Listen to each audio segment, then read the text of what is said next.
The rain in Manhattan washed the bustling streets like crazy. Flashing neon lights reflected in the puddles, giving off a blurry glow. However, separated by a wall, inside the top-floor ballroom of the Manhattan Starlight Hotel, it was a warm and luxurious scene. Giant crystal chandeliers hung from the high ceiling, shedding dazzling light. A string quartet played classical music softly by the huge floor-to-ceiling windows. Over 200 top business elites of New York gathered here. The men wore perfectly tailored suits, and the women wore priceless custom jewelry. The air was filled with the charming scent of expensive perfume mixed with top vintage champagne.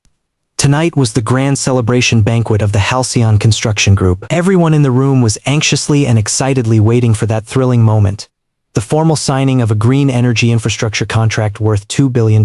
Clara Vance stood right in the center of the hall, elegantly holding a glass of golden champagne. She was 32 years old. Her well-maintained face wore flawless makeup, and her burgundy custom evening gown perfectly highlighted her proud figure.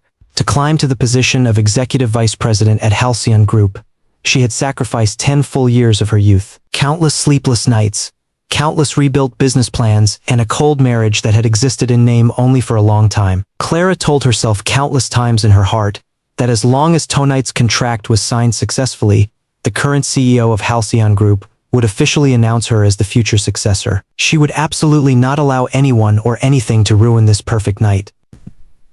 Right at this moment, the heavy carved wooden double doors of the ballroom were slowly pushed open by a waiter. Arthur Sterling walked in from outside. He looked completely out of place in this magnificent room. 39-year-old Arthur did not wear a custom suit worth tens of thousands of dollars, nor did he wear a shiny luxury watch. He was only wearing a washed-out, old-fashioned gray jacket, and inside was a dark cotton shirt without any brand logo. Because there was a wild rainstorm outside, his shoulders and cuffs even had several obvious dark water stains. On his feet was a pair of old leather boots with worn edges, and he casually carried a weathered dark brown old leather bag in his hand. There were no bodyguards clearing the way beside him, no assistants following him, and no flashing cameras surrounding him.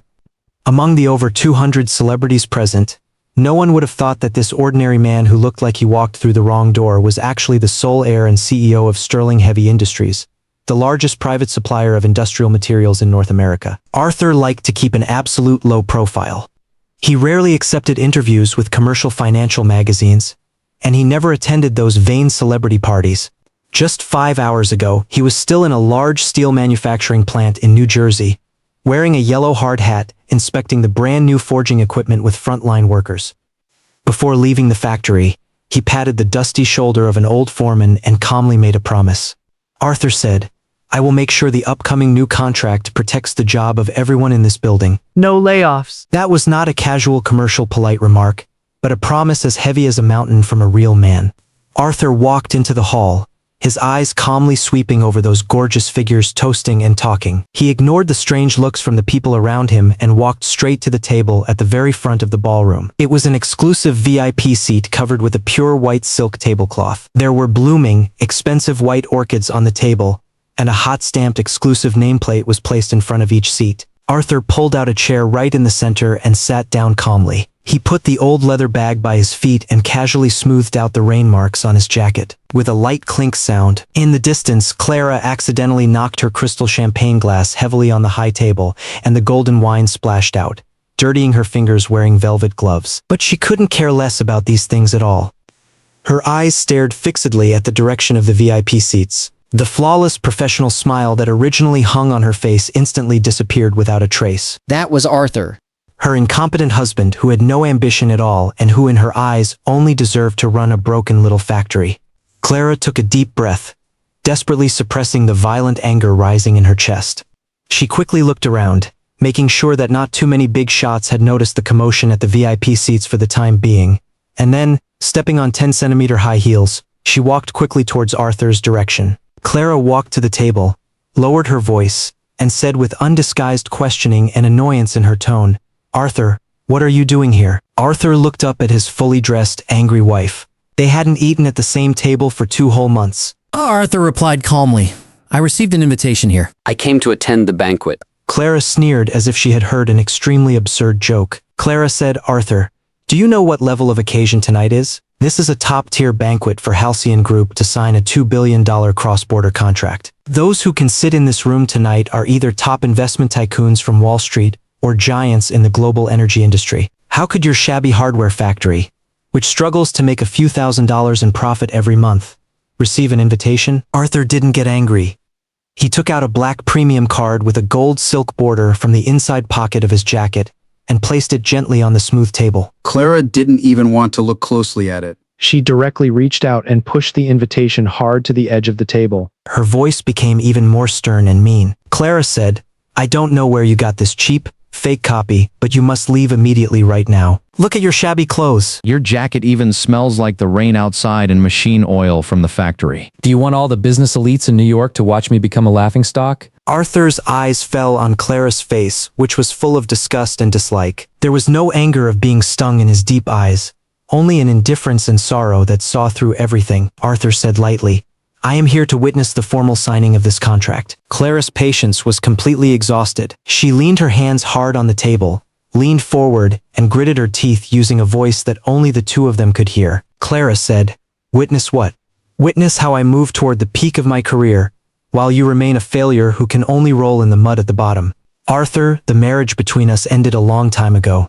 You don't need to try to use this stupid, sensational way to attract my attention. It will only make me look down on you even more." Arthur leaned back against his chair, crossed his hands on his knees, and his tone remained completely flat. Arthur said, "Clara, my sitting here today has nothing to do with our marriage status.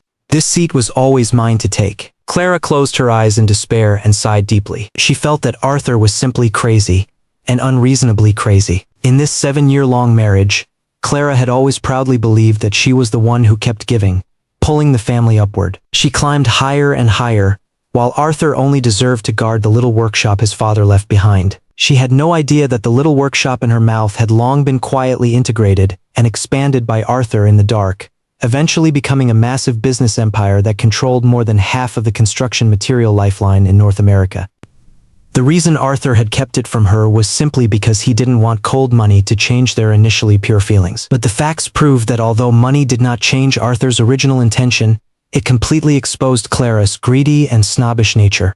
Just as the atmosphere was deadlocked and tense, a handsome man wearing a pure handmade custom Armani suit walked over holding 2 glasses of red wine. He had meticulously styled, expensive hair and wore a limited edition Patek Philippe watch worth $300,000 on his wrist. His whole person exuded a high and mighty, arrogant aura. He was Julian Thorne, a senior partner of New York's largest venture capital fund, and also the secret lover Clara had been seeing underground for 6 months. Julian handed 1 glass of red wine to Clara and took the opportunity to rest his hand loosely on her lower back.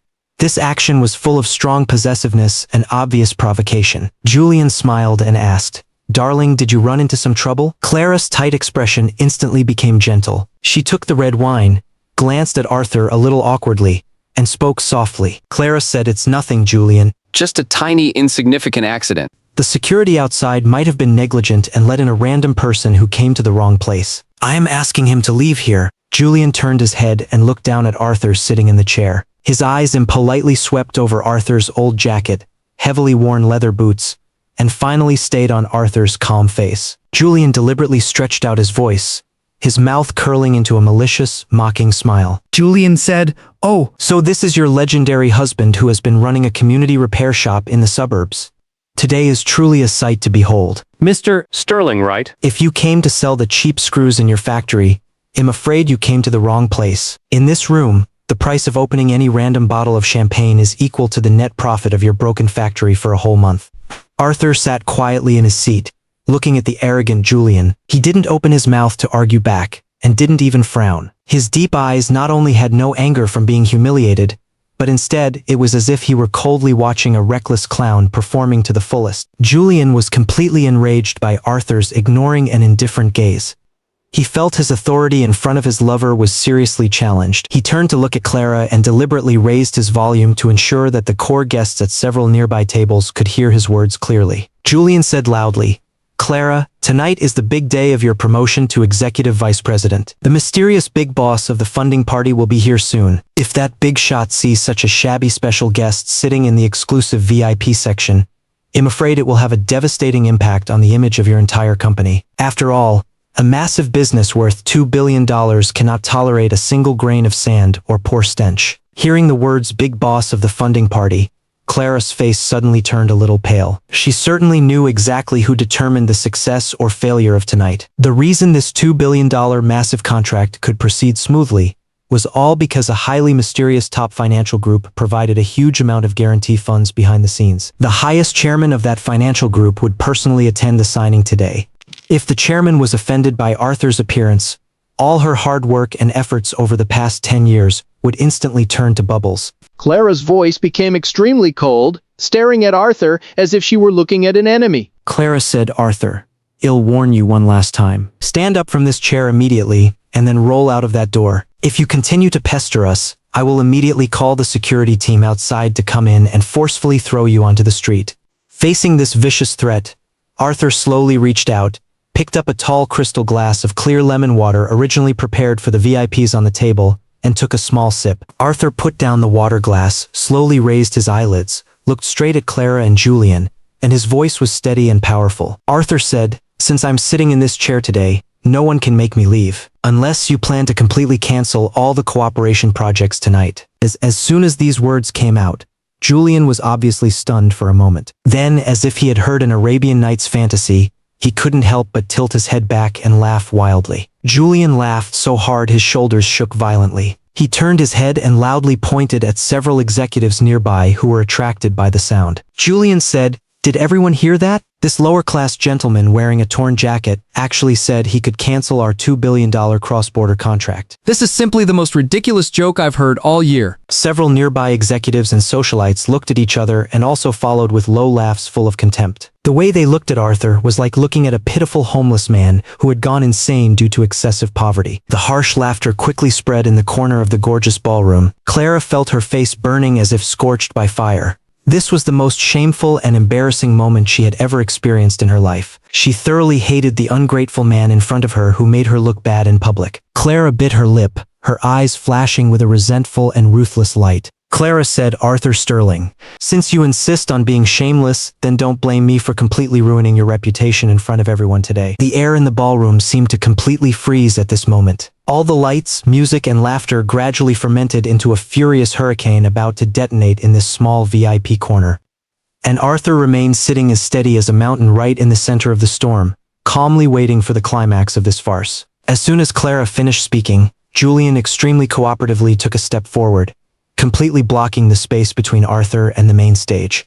He deliberately raised his voice to ensure that the VIPs holding champagne in the center of the hall were attracted by the commotion here. Julian sneered at Arthur's old jacket stained with watermarks and the shabby leather travel bag placed next to the chair. Julian said loudly, "The security team will be here shortly to verify your identity. But before that, Mr. Sterling, why don't we let everyone see just how thick a loser's skin can get in order to score a free dinner?" The guests around them stopped talking and turned their heads to look at the VIP section.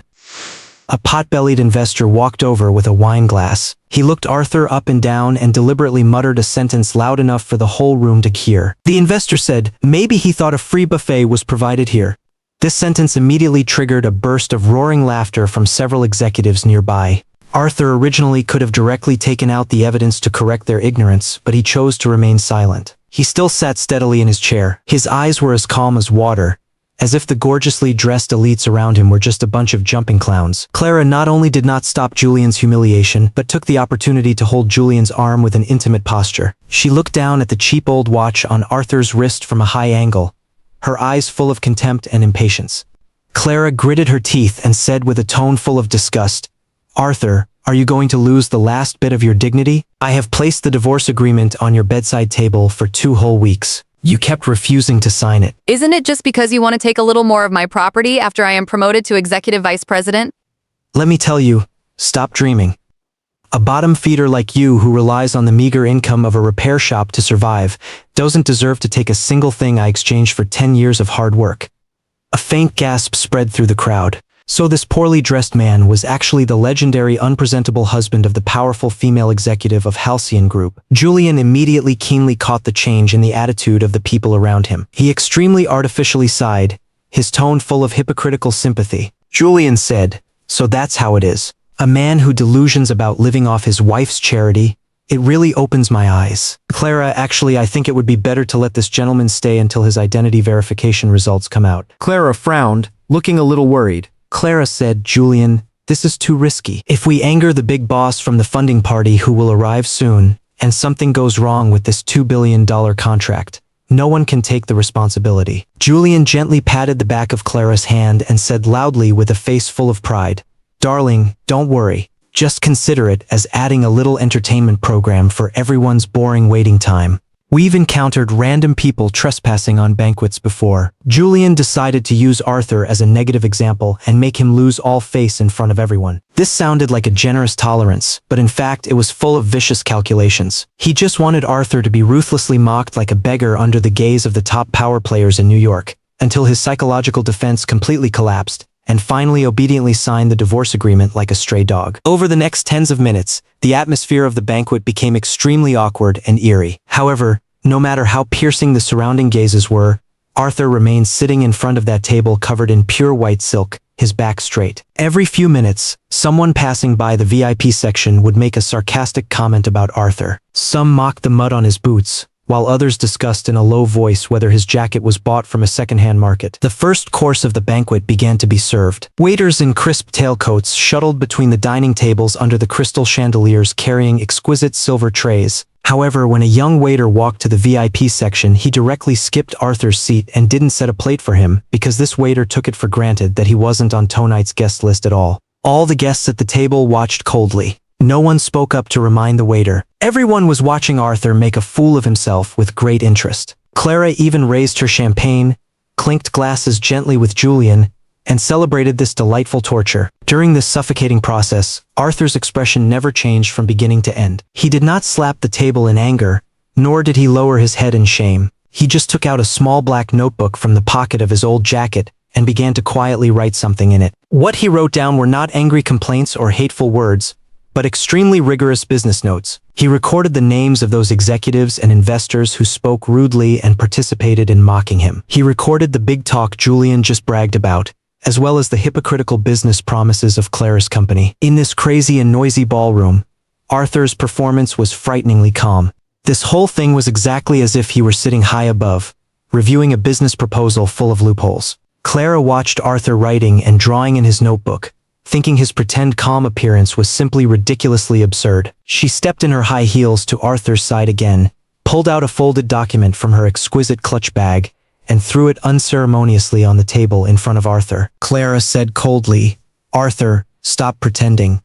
Don't you feel you look pathetic right now? This is the final divorce agreement. As long as you sign it now and roll out of this door immediately, I can give you an extra $50,000 in compensation. This money is enough for you to buy a new second-hand pickup truck or fix the roof of your broken factory building. Julian also walked over, put his hands in his pockets, and looked down at Arthur. Julian said, Mr. Sterling, did you hear that? Clara has done her utmost. If you don't know what's good for you, when the funding representative arrives and the security guards throw you out like garbage, not only will you not get a single cent, but you will also become the laughingstock of all Manhattan tomorrow. Arthur stopped his pen, closed the black notebook, and put it back into his pocket. His eyes swept over the paper printed with divorce agreement on the table, and then he raised his head and looked at the man and woman who thought they controlled everything. Arthur said in a low but powerful voice, Clara, 7 years ago when we got married at the neighborhood church, you said what you valued was me as a person, not money. Now it seems that at that time, we were both too young. Clara snorted coldly and said impatiently, Stop bringing up the past here. 7 years ago, I thought your broken factory could at least feed a family. But what was the result? For the past 7 years, I am the one who has been constantly climbing up. I am the one supporting this so-called family. Look at everyone here. They hold the city's lifelines, while you only know how to fix those broken pieces of copper and iron. We are no longer people from the same world. Indeed, not people from the same world. Arthur nodded slightly, and the last trace of warmth for this marriage completely dissipated in his eyes. I will sign this agreement, but before that, I must finish watching tonight's good show. Julian thought Arthur was just talking tough. Julian said provocatively, A good show? Mr. Sterling, who do you think you are? Do you think sitting here can change anything? Once the $2 billion fund arrives, Clara will become an irreplaceable hero of Halcyon Group, and I, as the exclusive financial advisor, will share the supreme glory with her. As for you, you aren't even worthy of carrying our shoes. Arthur was not enraged. He just looked quietly at Julian, and the corner of his mouth even curled into an extremely faint smile.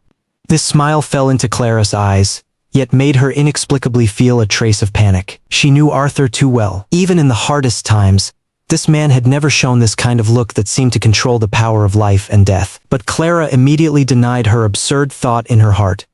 What could Arthur control? He was nothing but a car mechanic desperate to save face. At this moment, on the stage at the front of the hall, the current CEO of Halcyon Group had picked up the microphone and began his lengthy and passionate speech. He talked endlessly about leadership, integrity, respect, and unbreakable business partnerships.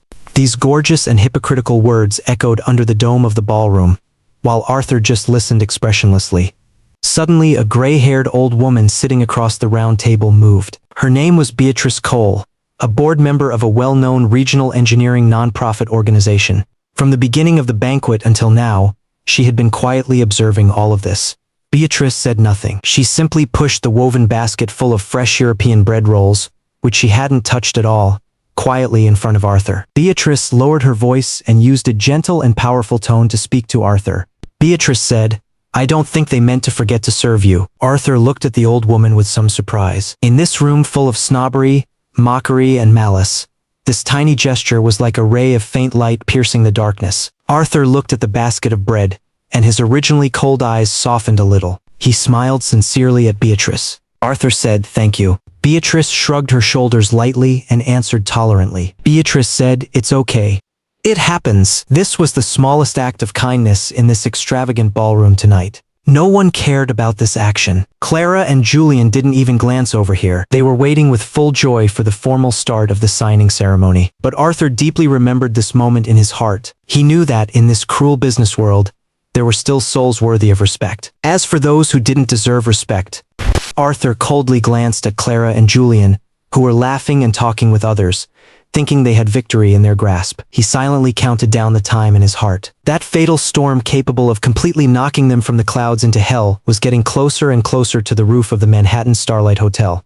The CEO of Halcyon Group passionately ended his speech on stage. He raised the champagne glass in his hand, facing the over 200 celebrities in the hall. The CEO said loudly, "To perfect partnerships built on trust. Cheers." Warm applause echoed in the hall. Before the applause had completely faded, waiters wearing black vests began shuttling between the tables, refilling everyone's glasses with red wine. Several photographers wearing press badges quickly moved between the tables with professional cameras, searching for the best shooting angles for the upcoming formal signing ceremony. Clara's tight shoulders relaxed slightly. Everything seemed to be back on track.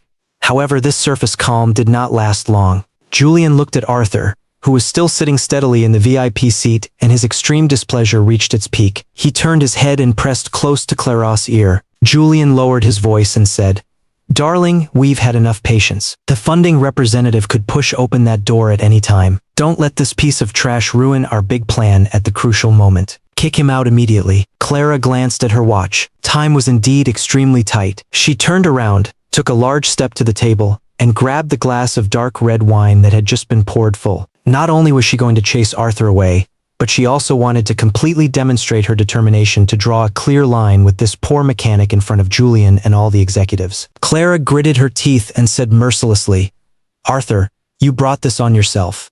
The instant the glass tipped, the entire originally noisy ballroom instantly quieted down and became completely silent. The dark red wine poured down like broken beads, splashing directly onto Arthur's chest. The dark red liquid streamed down Arthur's old navy blue jacket, instantly staining the pure white shirt he wore inside red. Nearly 200 honorable guests in the hall stopped what they were doing. Across the dining tables illuminated by crystal chandeliers, they stared in unison at this unbelievable scene.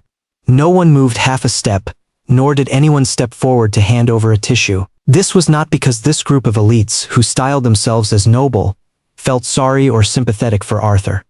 This was simply because everyone present was holding their breath, waiting with an ugly mentality of watching a good show to see exactly what embarrassing reaction Arthur would make next. The sound of gasps immediately rose one after another in the hall. After a brief dead silence, Julian was the first to laugh wildly without any restraint. Immediately afterward, the Halcyon Group CEO on stage and several executives also followed with heartless mockery. Someone in the crowd even deliberately clapped their hands forcefully with extremely sarcastic intent. Facing this extreme humiliation sufficient to destroy any ordinary person's dignity, Arthur did not launch a furious counterattack, nor did he tremble all over due to embarrassment. He just stood up from the chair extremely slowly. The dark red wine dripped drop by drop along the hem of his clothes onto the shiny polished wooden floor. A photographer nearby instinctively raised the camera in his hand and aimed it at Arthur, who was covered in wine stains, out of the instinct to capture a viral news story. But immediately after, another photographer hesitated and lowered his camera. Because even these experienced journalists weren't sure whether this extremely embarrassing moment should become tomorrow's headline in the business newspapers. Arthur looked down expressionlessly at the shocking large patch of red wine stain on his chest. Just when everyone was full of mockery, getting ready to watch Arthur completely break down and make a fool of himself, the old woman Beatrice stood up without hesitation. She ignored the surprised and puzzled gazes of the power players around her, picked up the neatly folded clean white napkin on the table, reached across the table, and handed it directly in front of Arthur. Beatrice said gently but firmly, "Young man, take it.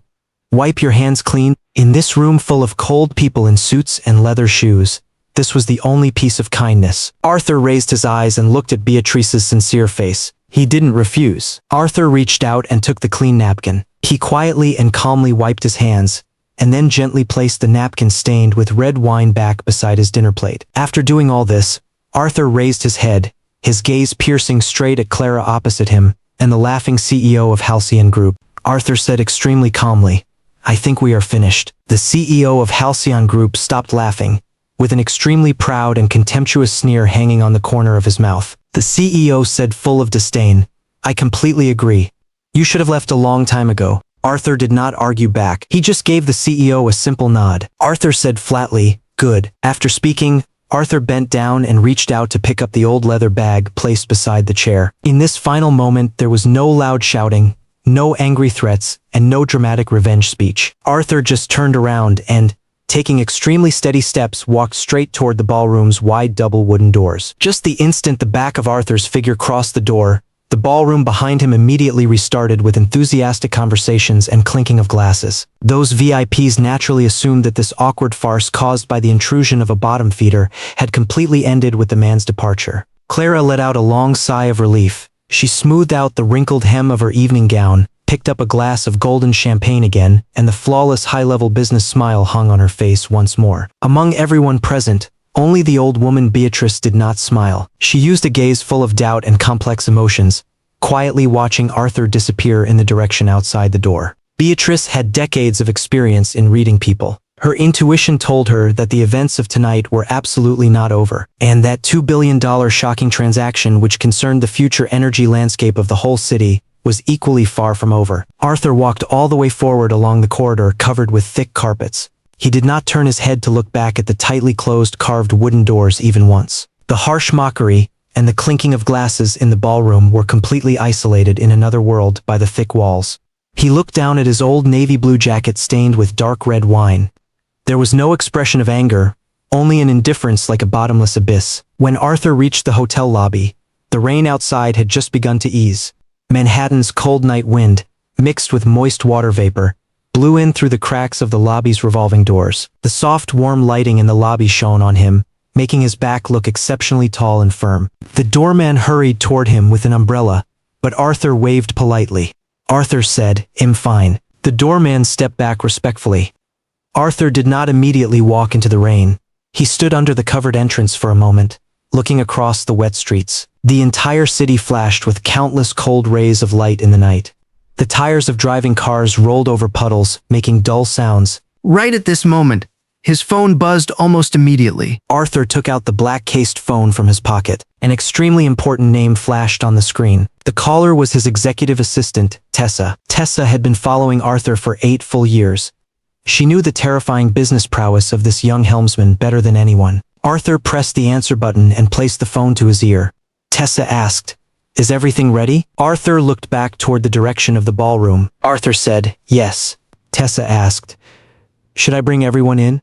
Arthur looked at the black SUV parked across the street, a sharp glint flashing in his eyes. Arthur said, "Give me 5 minutes." Tessa paused slightly on the other end of the phone, seeming to notice something unusual in Arthur's tone. Tessa asked, "Are you sure?" Arthur said, "I'm sure." After speaking, he ended the call. At this moment, no one in that ballroom full of arrogance and prejudice knew that Sterling Heavy Industries was absolutely not just another ordinary supplier on this contract. Clara and Julian always thought that the company Arthur ran was just a cheap factory on the verge of bankruptcy. They even thought Halcyon Group was the absolute dominator of this $2 billion transaction. However, the truly cruel reality was that Sterling Heavy Industries was the company financing nearly 40% of the manufacturing business, guaranteeing delivery schedules, and providing the performance bond that all participating banks had demanded before releasing funding. In this massive business plan, Halcyon Group was nothing but an empty shell superficially responsible for execution. Without Sterling Heavy Industries, there would be no $2 billion project. Arthur was the real mastermind king who truly controlled the city's lifelines and could cut off all funding chains at any time. He originally planned to give Clara a huge surprise tonight to save her crumbling workplace crisis. But Clara personally extinguished this last sliver of possibility with a glass of red wine. Arthur took steady steps and walked into the cool night wind. Meanwhile, Arthur sat quietly inside his SUV across the street. The cabin was filled with the faint smell of premium leather. He didn't turn on the light, letting the light from the street lamps outside spill mottled onto his side profile through the water-stained car window. He wasn't angry, Mostly disappointed. in this brief silence, the image of his father when he was alive emerged in Arthur's mind. His father had spent 45 years building Sterling Heavy Industries on one simple belief. That old man who used to sweat in the dusty workshop held Arthur's hand tightly on his deathbed and repeatedly gave the same instruction. Character is always more valuable than confidence. That lesson had shaped every business decision Arthur ever made. He never did business with hypocrites who lacked bottom lines and bullied people, no matter how tempting the price they offered. He wasn't about to ignore it now. Clara and Julian's performance tonight had completely touched Arthur's bottom line as a businessman, and it also made him see the corruption of this marriage completely clearly. Less than 2 minutes later, a black premium sedan stopped silently behind the SUV. The car door opened, and Tessa climbed into the passenger seat, carrying a leather briefcase. She wore a capable black professional suit, her golden long hair neatly tied behind her head. She turned to look at Arthur, her eyes sharp. Tessa asked, "So?" Arthur looked toward the ballroom. His deep eyes had no temperature, as if looking at a sand dune about to collapse with a loud crash. Arthur said, "They've shown us exactly how they treat people they think have no value." Tessa nodded. Tessa said, "I assumed as much after your text." Tessa put the black leather briefcase on her lap and skillfully snapped open the metal lock. Arthur opened the folder. Inside sat 2 contracts, one with Halcyon Infrastructure and another with a smaller competitor named Northbridge Civil Partners. These 2 contracts were almost identical in commercial terms. The only difference lay in the final signing party. Northbridge Civil Partners had finished second during negotiations. They didn't have as massive a public relations team as Halcyon Group, nor did they have those glamorous luxury ballrooms. They weren't flashy. However, this was an extremely pragmatic enterprise. Their executives still visited construction sites. Their owner still answered customer emails himself. In this era full of hypocritical packaging, Northbridge Civil Partners retained the purest craftsman spirit. Arthur had met him twice. Neither of those 2 meetings took place in a luxury hotel, but in a simple office covered with blueprints. Both meetings ended with the same sentence. The owner said, "If we ever work together, we'll build something we're proud of." Arthur appreciated people who spoke that way. On this Manhattan night, blinded by profit and arrogance, Arthur decided to hand this massive wealth, capable of changing countless people's destinies, to those who truly understood respect and responsibility.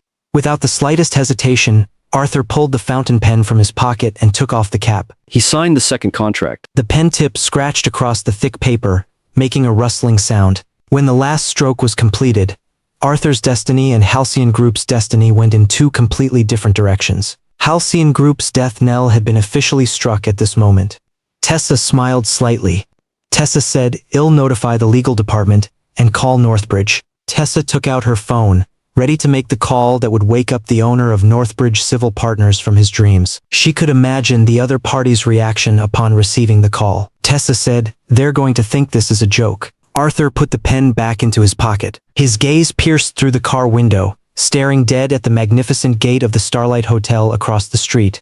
Those people celebrating wildly in the hall would soon taste the feeling of falling from heaven to hell. Arthur said, "Tell them it isn't." Outside, the rain had already stopped. The Manhattan night sky was still gloomy, but the oppressive dampness in the air was gradually dissipating. However, back inside the ballroom, anxiety slowly replaced the celebration. In this gorgeous cage shining with crystal chandeliers, no one realized what kind of commercial monster they had just let go.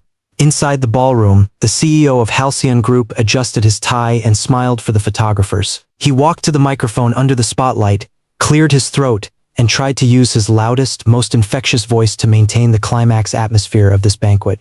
The CEO announced, "Ladies and gentlemen, our final signing representative should be arriving shortly." A polite and expectant applause immediately rang out from the audience. Clara stood in the front row below the stage, and Julian still stood beside her triumphantly. Clara had even started to visualize in her mind which custom-made suit she should wear to the company tomorrow morning to accept everyone's congratulations on her becoming executive vice president. She had long thrown the poor jacket-wearing Arthur, who had walked away covered in red wine, into the back of her mind. However, just as the applause fell, an assistant at the back of the stage walked up quickly with an extremely solemn expression. This assistant almost trotted to the CEO's side, looking flustered. An assistant leaned toward him and said, "Sir, we're still waiting for Sterling Heavy Industries." The smile that had been hanging on the CEO's face instantly froze. He turned his head and responded to the assistant in a very low voice.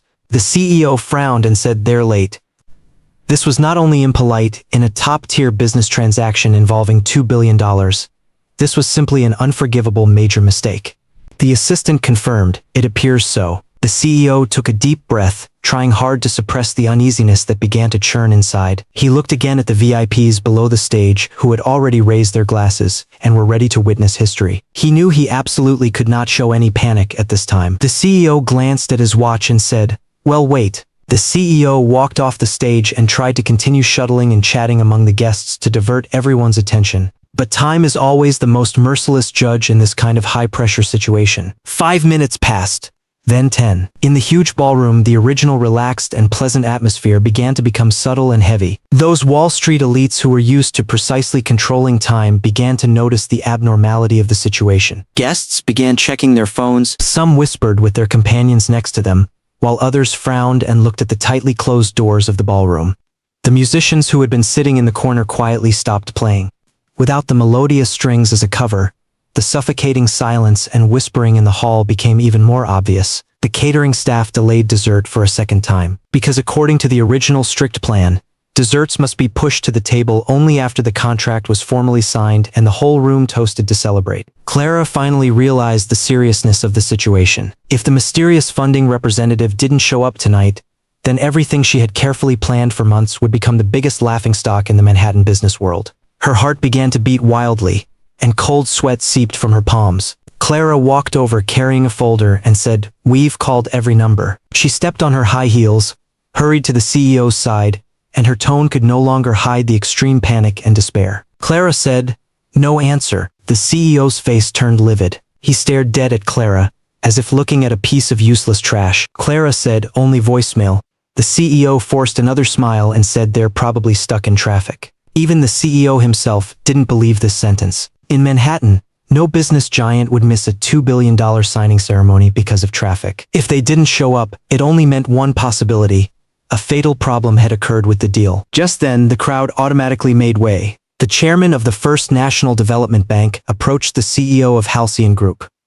This old man, who possessed the ability to summon the wind and rain in the financial world, had a face colder than marble. Behind him followed two senior auditors with serious expressions.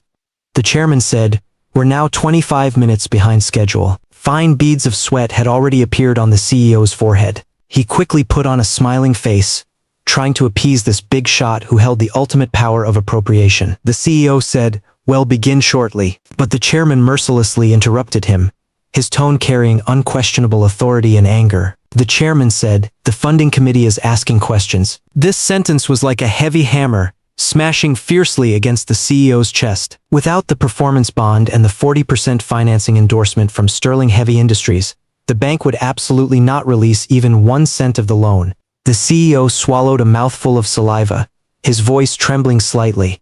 The CEO said, "They'll have answers." Clara stood aside, freezing all over. Clara watched the CEO's confidence begin to crack for the first time all evening. She suddenly felt an unprecedented fear, a fear like a poisonous snake crawling slowly down her spine.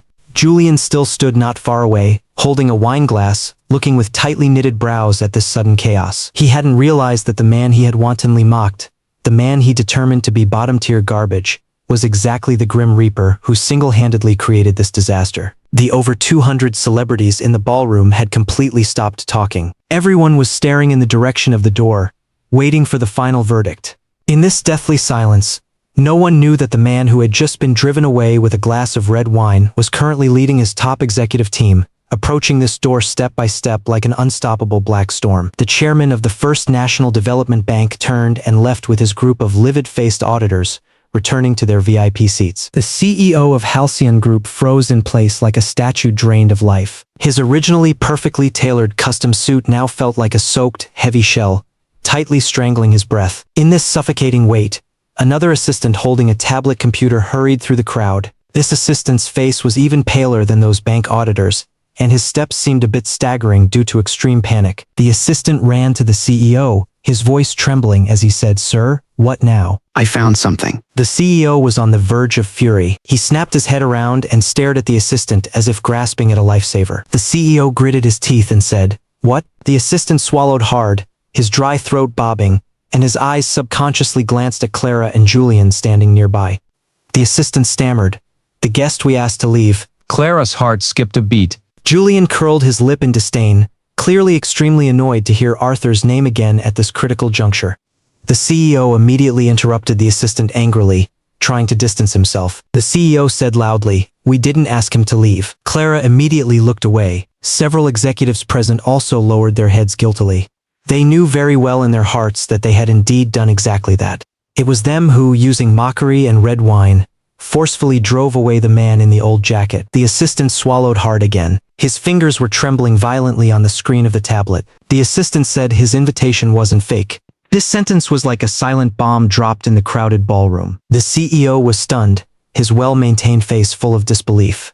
The CEO rolled his eyes and said with extreme impatience, "So, whose was it?" The assistant offered no extra explanation. He directly turned the screen of the tablet around, facing the CEO, Clara, and all the surrounding executives. The screen displayed Halcyon Group's core security verification system. At the very top of the screen, a line of bold, black uppercase letters stood out. Sterling Heavy Industries. And right below the name of the mega corporation that controlled the entire North American construction material lifeline, it clearly read Arthur Sterling, owner and chief executive officer. Silence. This corner of the ballroom fell into a complete, dead silence. No wind, no breathing.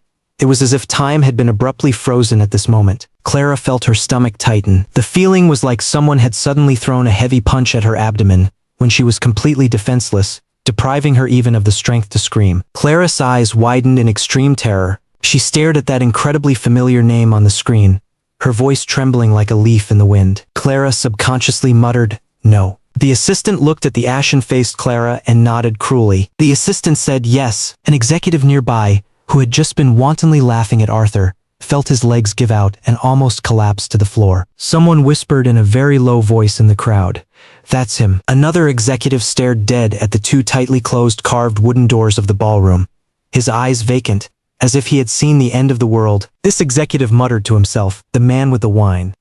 The sentence was not even finished.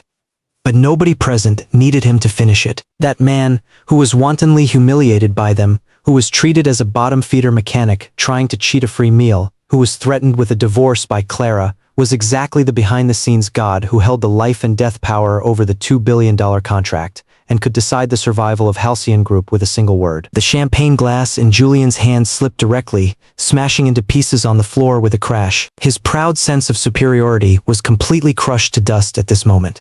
He had just not only publicly mocked a super billionaire worth tens of billions, but also shamelessly boasted that he was going to share the fruits of victory with Clara. The CEO suddenly snapped out of it.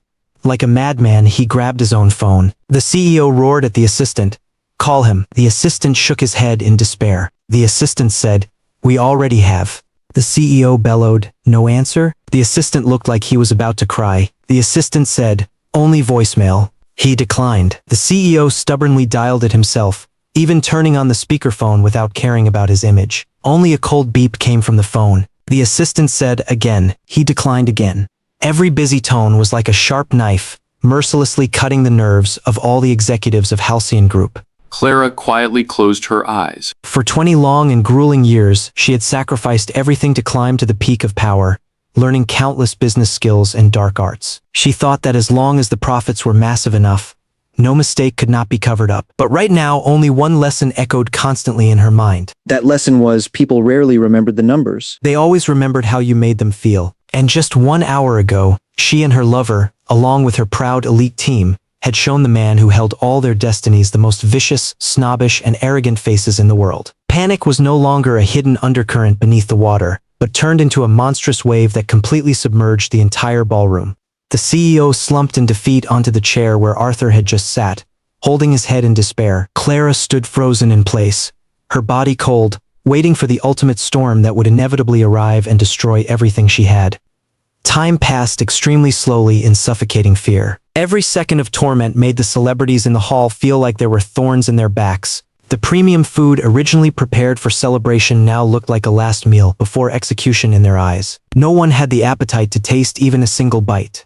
Nearly 40 minutes later, the heavy carved doors of the ballroom slowly opened again. In just an instant, all the noisy conversations in the entire hall abruptly stopped. Over 200 pairs of eyes were drawn as if by some invisible force, looking in unison toward the door. Arthur walked back inside. He had changed out of the old jacket stained with red wine. Now, he was wearing a perfectly tailored, deep black custom suit without a single wrinkle. The wine stains were completely gone. The suit fit his tall and straight body perfectly, making his originally deep and cold temperament look like a king patrolling his territory. He carried no expression of victory on his face. He didn't laugh arrogantly, nor did he look around with the pleasure of revenge. There was only absolute professionalism and calm on his face.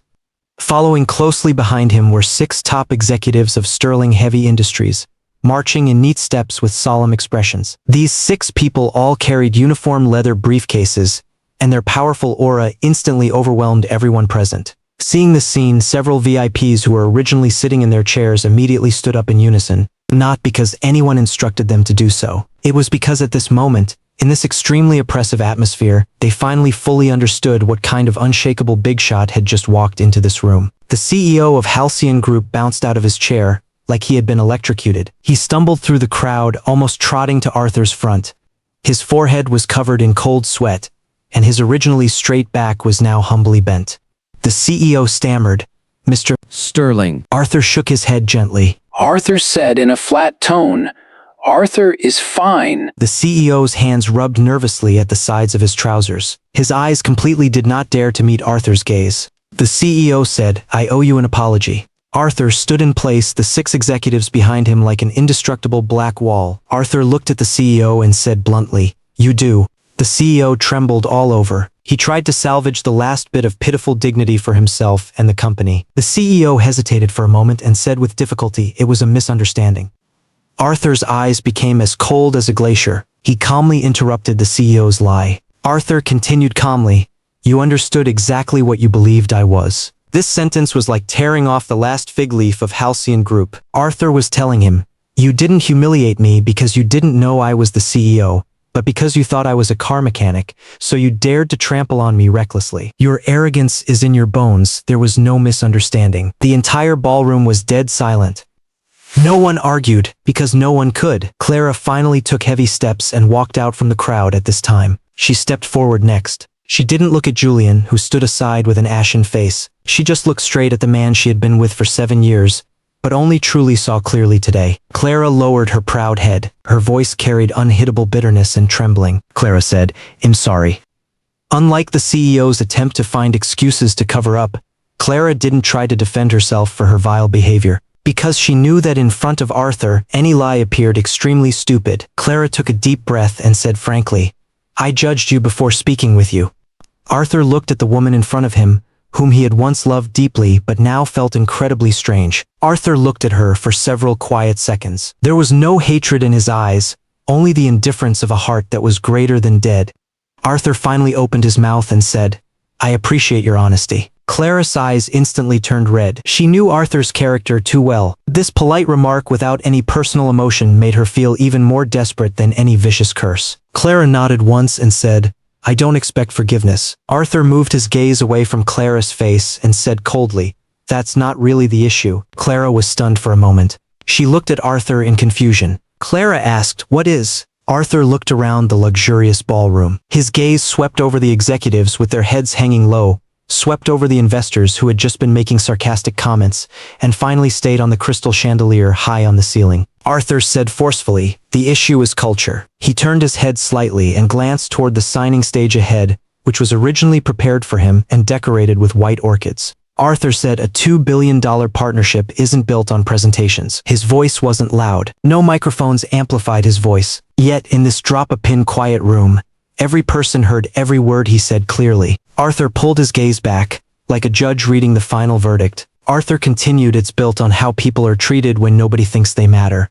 These words exploded like thunder in everyone's ears, tearing apart all their hypocritical business disguises. And, in a corner of the VIP section, the old woman Beatrice quietly smiled. She had suspected something unusual about Arthur from the beginning. Not because he looked wealthy, but because she deeply understood that truly confident people rarely needed everyone else to know of their existence. Now, this invisible king not only let everyone know of his existence, but was also going to use the most cruel way to make every snob present pay an extremely painful price. The atmosphere in the entire ballroom had dropped to the freezing point. The air seemed to congeal into a heavy block of lead.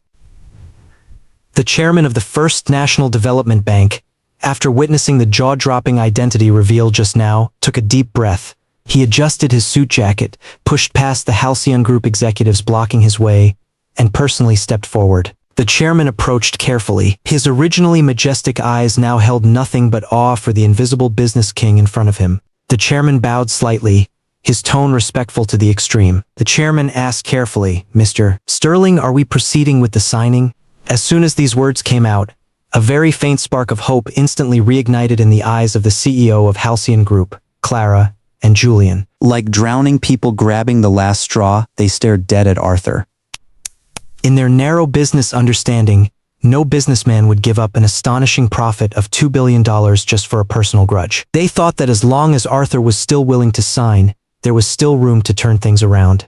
Arthur did not answer the chairman immediately. He reached out and reached into his briefcase. Seeing this action, everyone present held their breath. Everyone assumed he was removing the contract. The CEO of Halcyon Group had even excitedly taken a small step forward, ready to welcome the black document that could save his entire career. Clara clenched her hands tightly, her nails digging deep into her palms, praying frantically in her heart that the transaction would go smoothly. However, something unexpected happened. Instead, he removed a different folder. That folder was not the customary black. It was blue instead of black. That glaring blue looked exceptionally eye-catching under the dazzling crystal chandelier. The moment the chairman of the First National Development Bank saw the blue folder, his expression changed slightly. He seemed to have already a premonition of some extremely terrible business upheaval.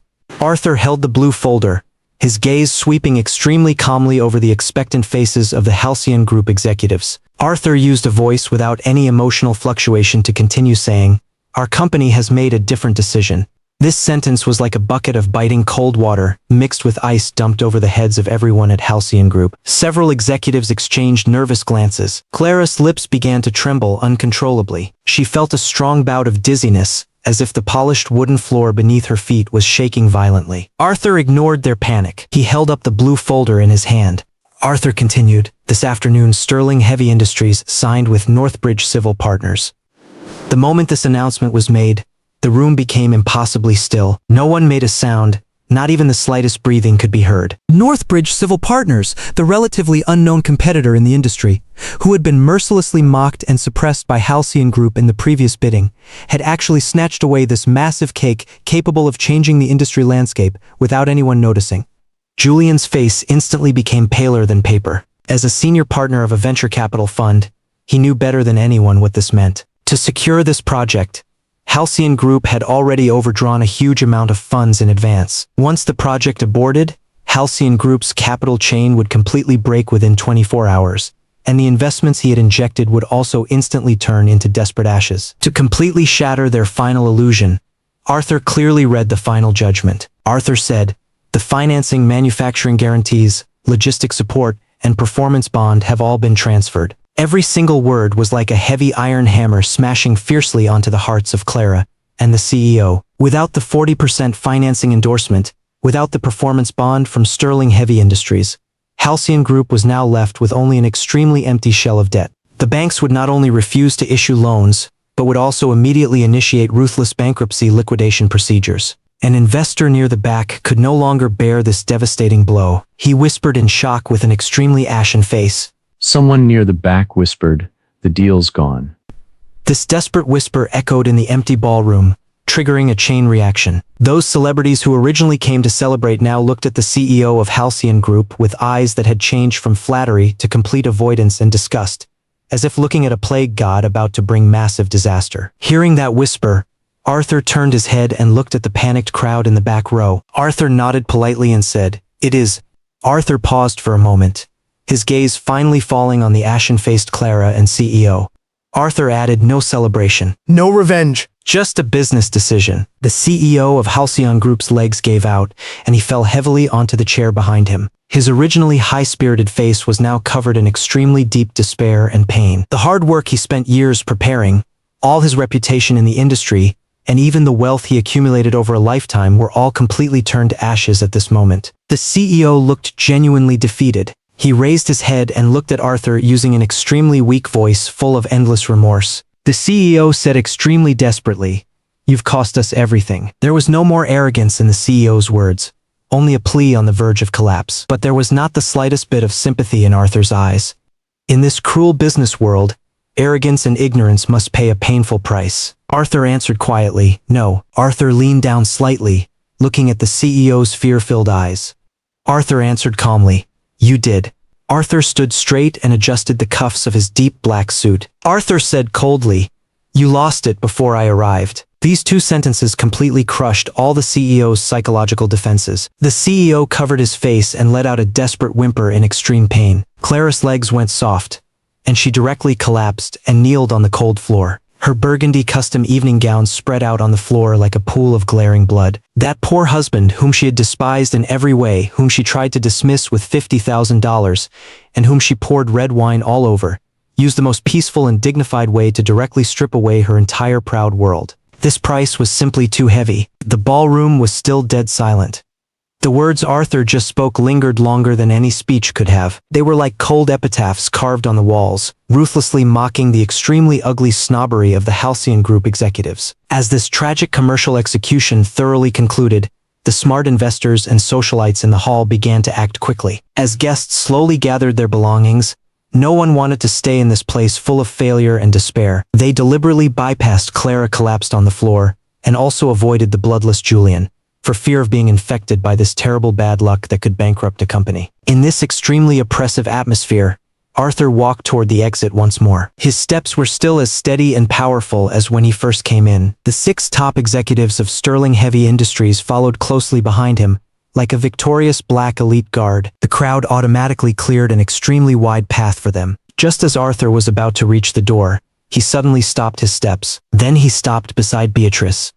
The gray-haired, simply dressed old woman was sitting quietly in her chair. Although she witnessed the shocking reversal that would go down in Manhattan's business history just now, her expression remained very calm, just looking at Arthur standing in front of her with an extremely gentle gaze. A truly sincere and warm smile finally appeared on Arthur's face, which had been cold as ice. He bent down slightly, looking the old woman in the eye. Arthur said extremely sincerely, "Thank you." She looked surprised. On this night when everyone was avoiding Arthur or revering him extremely, she didn't understand why the super big shot holding $2 billion in massive funds would specifically stop to thank her. Beatrice asked in surprise, "For what?"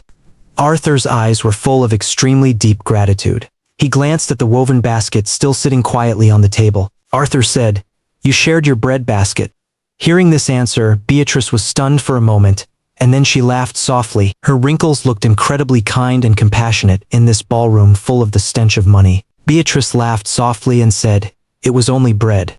In Beatrice's view, it was just an extremely insignificant instinctual lifting of a finger. But in Arthur's eyes, that kindness handed over when everyone else was kicking him while he was down, was countless times more precious than that $2 billion contract. Arthur shook his head extremely seriously. Arthur said it wasn't. After speaking, Arthur reached into the pocket of his perfectly tailored custom suit jacket. He took out a small white envelope without any commercial logos and handed it to Beatrice extremely respectfully with both hands. He handed her a small envelope. The surrounding guests who had not yet left stopped in their tracks. They craned their necks, watching this scene with extreme curiosity. Clara also lifted her head slightly from the mud of despair, looking at the white envelope with bloodshot eyes. Inside was a handwritten note. Beatrice took the envelope with some confusion and slowly opened it. When she saw the extremely neat and powerful handwriting on the note and the astonishing number, her hands couldn't help but tremble slightly. The handwritten note clearly read, "Sterling Heavy Industries is donating $2 million to your Engineering Scholarship Foundation in memory of my father." The whole room erupted into another burst of extremely suppressed gasps. $2 million.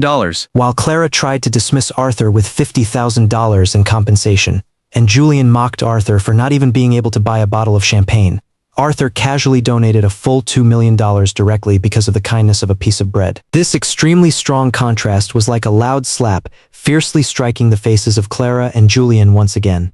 Beatrice's eyes continued to move down. At the bottom of the note, Arthur had written a line of words extremely earnestly. At the bottom, Arthur had written one line, "Because kindness deserves investment too." The old woman's eyes grew moist. She folded the note carefully. She knew exactly what this extremely large sum of funds meant to her foundation, which had been struggling with a lack of funds. Beatrice looked up and said to Arthur extremely gratefully, "This will change hundreds of lives." Arthur smiled extremely gently. Arthur said, "I hope so." After expressing his purest respect to Beatrice, Arthur slowly turned around. Before leaving, Arthur walked over to Clara one final time. Clara was still slumped on the floor. Her delicate makeup had been completely ruined by tears, and her whole person looked extremely disheveled and miserable. She looked up, using an extremely complex look full of remorse and fear to look at this man she once regarded as trash. Arthur looked down at her, his eyes extremely cold. Arthur said extremely calmly, "I meant what I said." Clara knew Arthur was referring to the divorce agreement,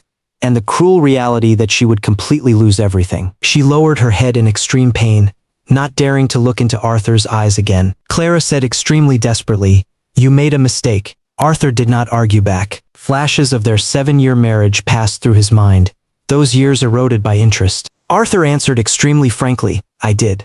He admitted that falling in love with her when she hadn't yet been completely blinded by money, and trying to maintain a falsely pure marriage by hiding his identity, was an extremely failed decision on his part. But now it was all over. Arthur took one last look at Clara. Arthur said extremely coldly, "What matters now is what you choose to become after tonight." Hearing this sentence, Clara bit her lip tightly. She didn't defend herself with anything, because she had lost the right to defend herself. She nodded quietly. Arthur stayed no longer. He turned around, led his executive team, pushed open the heavy doors of the ballroom without hesitation, and strode out into the extremely cold night wind of Manhattan that had just been washed by rain, leaving only Clara, Julian, and the people of Halcyon Group in the shattered old dream of $2 billion, waiting extremely painfully for tomorrow's destruction. The early morning in Manhattan was still as busy as usual. As the first ray of sunlight penetrated the glass walls of the skyscrapers, the commercial earthquake from the Starlight Hotel last night had already swept through the entire Wall Street of New York at a terrifying speed. Halcyon Group's stock directly ushered in an extremely tragic plunge in the very first minute of the market opening. Clara, wearing high heels, walked heavily into the headquarters building of Halcyon Group. Her once arrogant eyes were covered in bloodshot veins. She had barely slept all night. She even harbored an extremely faint fantasy, hoping the board of directors would look at her 10 years of desperate work and give her a chance to make up for her mistakes. However, when she pushed open the door to the executive vice president's office, she was completely stunned. 2 expressionless security guards were already standing by her desk. A huge cardboard box was placed on the desktop, with her personal items stuffed inside haphazardly. The CEO of Halcyon Group stood in front of the floor-to-ceiling window, his face extremely gloomy, as if he had aged 10 years overnight. Clara asked with a trembling voice, "Mr. CEO, what is this about?" The CEO suddenly turned around and slammed a thick termination notice fiercely at Clara's feet. The CEO roared extremely angrily, "What about? You still have the nerve to ask?" "Because of your extremely stupid arrogance, the company lost the $2 billion contract. The banks officially cut off all our credit lines this morning." The The board of directors has issued the final resolution. You are fired immediately, and the company will reserve the right to hold you legally responsible for causing major commercial losses. Clara was struck by lightning. She tried to step forward, trying to grab the CEO's sleeve. Clara begged extremely desperately, "Mr. CEO, please. I have dedicated 10 years of my youth to Halcyon Group. You can't just kick me out like this. The CEO ruthlessly shook off her hand, his eyes full of extreme disgust. The CEO said coldly, "Throw her out. I never want to see this stupid woman again in my life." The two security guards immediately stepped forward, extremely roughly grabbed Clara's arms and dragged her outside. In the corridor, those subordinates who used to flatter her were now looking at her with extremely cold or even gloating eyes. Like an absolute joke, she was ruthlessly thrown out of the gates of Halcyon Group. The title of executive vice president she had desperately desired, along with a bright future, completely vanished into bubbles. Meanwhile, on the other end of Wall Street, Julian's fate was no better than Clara's. In the office of the top venture capital fund where Julian worked, the telephone rang crazily like notes urging death. Because Julian had extremely aggressively utilized highly leveraged funds to facilitate this $2 billion deal. Now that the transaction was completely aborted, the fund company was facing an extremely terrifying massive liquidation crisis. Julian's senior partner boss kicked open the door to his office. The boss roared extremely irritably, "Julian, you self-righteous idiot. Not only did you cost the company tens of millions of dollars, but you also completely offended Sterling Heavy Industries. You're fired. All your options and dividends are completely frozen. Prepare to receive a court summons." Julian slumped in his boss chair, his face ashen. He originally thought he was a top hunter playing with capital, but he didn't expect that he was just cannon fodder that could be discarded at any time. In the afternoon, a light pattering rain began to fall from the sky. Clara and Julian met in an extremely shabby corner cafe. They no longer had that extremely arrogant attitude from the ballroom last night. Julian's $300,000 Patek Philippe watch was gone. In order to pay off the imminent debts, he had to sell it at a discount. Clara looked at the extremely down and out lover in front of her, and a sudden surge of intense nausea and resentment welled up in her heart. Clara pointed a finger and accused sharply, "It's all because of you. If you didn't insist on provoking Arthur last night, if you didn't humiliate him with red wine, I wouldn't have lost my job. You ruined my everything." Hearing this, Julian jumped up like a mad dog whose tail had been stepped on. Julian counterattacked extremely viciously. "What right do you have to accuse me? Who told me Arthur was just a poor mechanic? Who was the one constantly mocking him and forcing him to sign the divorce agreement? Clara, your ridiculous vanity is the real reason that destroyed all of this." You personally pushed away a husband worth tens of billions. The two of them argued extremely fiercely in the narrow cafe, shifting the blame to each other and tearing each other's faces off. Those former oaths of love and collusion of interests became completely worthless in the face of cruel reality. They eventually parted ways extremely embarrassingly, completely heading toward their respective abysses of destruction. Months later, the cold wind of the north had already blown through the streets of Manhattan. Clara wore a cheap old coat, holding an extremely ordinary plastic shopping bag in her hand, walking on the crowded street. She couldn't find any decent job. The headhunters of the entire industry had placed her on an extremely strict blacklist. To pay the exorbitant breach of contract penalties and living expenses, she had sold all her custom-made gowns and designer bags. Suddenly, a giant Times Square electronic screen on the street corner lit up, attracting the attention of all pedestrians. A highly shocking business news report was playing on the screen. The green energy project collaborated on by Sterling Heavy Industries and Northbridge Civil Partners had achieved an extremely huge success. The news anchor said excitedly, "Northbridge Civil Partners completed the project 2 years later." The news anchor flipped the cue card in his hand and continued reporting. The news anchor said it finished ahead of schedule. The screen switched to Arthur's oldest steel plant, where machines roared and workers were full of drive. Looking at the footage on the screen, the news anchor added, "More importantly, every employee at Arthur's oldest steel plant kept the jobs he had promised to protect." Immediately after, Arthur's figure appeared on the screen. He was still wearing that extremely low-key but perfectly tailored dark suit, standing among a group of smiling steelworkers. His eyes were extremely resolute and deep, exuding a true, unshakable leader's charm. The news anchor smiled and commented, that promise mattered far more to him than standing on a stage with cameras. Clara stood blankly in the cold wind, tilting her head up and staring dead at the man on the screen. This was her husband, the man who used to leave a light on for her at home every night.